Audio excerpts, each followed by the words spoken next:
આવી રહ્યા છે ગોંડલથી ચૂંટણીના આ માહોલમાં આખરે ગોંડલની અંદર પણ ચૂંટણી પ્રચાર તેજ છે અને એવે તબક્કે અહીં ગોંડલ વિધાનસભા ચૂંટણીમાં હવે એક નવો વળાંક આવી રહ્યો છે, જ્યાં એક નવો વળાંક એ છે કે ભાજપના અનિરુદ્ધસિંહ જાડેજાએ ગોંડલમાં કોંગ્રેસનું સમર્થન કરવાની જાહેરાત કરી છે। હું નરેન્દ્ર મોદી અને અમિત શાહની માફી માંગુ છું તેવું નિવેદન પણ અનિરુદ્ધસિંહે આપ્યું અને ગોંડલમાં અનિરુદ્ધસિંહ અને જયરાજસિંહ જાડેજા વચ્ચે જે શાબ્દિક યુદ્ધ ચાલી રહ્યું છે ત્યાં ગોંડલ બેઠક પરથી હવે જયરાજસિંહના પત્ની ગીતાબા જાડેજાને ટિકિટ અપાઈ છે।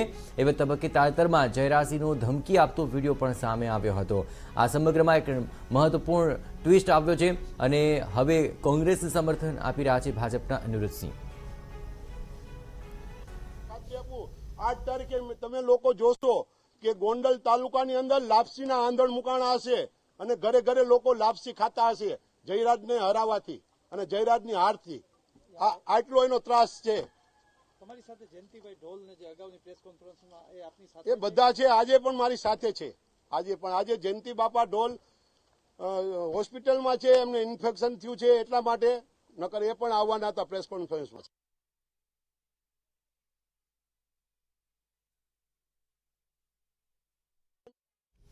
તો ગોંડલમાં અનિરુદ્ધસિંહ હવે જાહેરમાં એમ કહી રહ્યા છે કે જયરાજસિંહ જાડેજાનો ત્રાસ છે, લોકો કંટાળી ગયા છે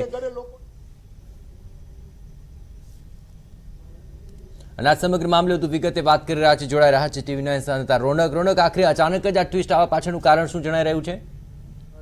રીબડા અને ગોંડલ જૂથ વચ્ચેનો વિવાદ દિવસે ને દિવસે વકરી રહ્યો છે। આજે અનિરુદ્ધસિંહે એક પ્રેસ કોન્ફરન્સ બોલાવીને ગોંડલના યતીશ દેસાઈનું સમર્થન કરવાની જાહેરાત કરી છે। જોકે તેઓએ કહ્યું છે કે તે ભાજપમાં જ છે, પરંતુ ગોંડલ પૂરતું તેઓ છે તે યતીશ દેસાઈ કોંગ્રેસનું સમર્થન કરશે। આ માટે તેઓએ પીએમ નરેન્દ્ર મોદી અને અમિત શાહ સાહેબની હું માફી માંગુ છું તેવું પણ તેમણે જણાવ્યું છે। અને આ વિવાદ છે કે છેલ્લા ટિકિટની જે વાત ચાલતી હતી ત્યારથી જ આ વિવાદ ચાલી રહ્યો છે। અનિરુદ્ધસિંહે પોતાના પુત્ર અને બીજા જે અન્ય સહદેવસિંહ જાડેજા છે તેના માટે ટિકિટ માંગી હતી અને જે ગોંડલના ચાલુ ધારાસભ્ય છે ગીતાબા જાડેજા, તેમના જે પૂર્વ ધારાસભ્ય છે જયરાજસિંહ, તેમણે ગીતાબા અને તેમના પુત્ર ગણેશસિંહ માટે ટિકિટ માંગી હતી। જ્યારે જે ભાજપ પ્રદેશ મોવડી મંડળ છે તેમણે ફરીથી ગીતાબાને રિપીટ કરતા આ વિવાદ વધુ વકર્યો હતો।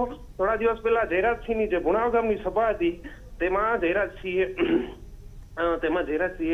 અનિરુદ્ધસિંહ અને જે સહદેવસિંહ છે તેમને ખુલ્લેઆમ ચીમકી આપી હતી અને તેથી જ ગઈકાલે દેરડીમાં